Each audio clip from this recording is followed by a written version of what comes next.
Esse é seu beijo? Esse é seu beijo? Vai,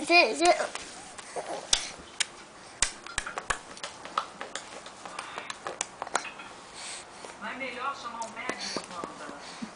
Não, espera. Eu piores.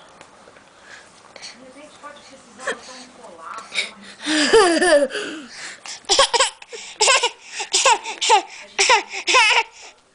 Como foi distração minha? Mas a culpa é do galego. O que ele tava fazendo na frente? Eu tinha que ficar atrás. Ainda bem que ele não atirou em você, né? Como não atirou? Atirou sim, claro que atirou. Eu me lembro que foi até na hora que eu caí.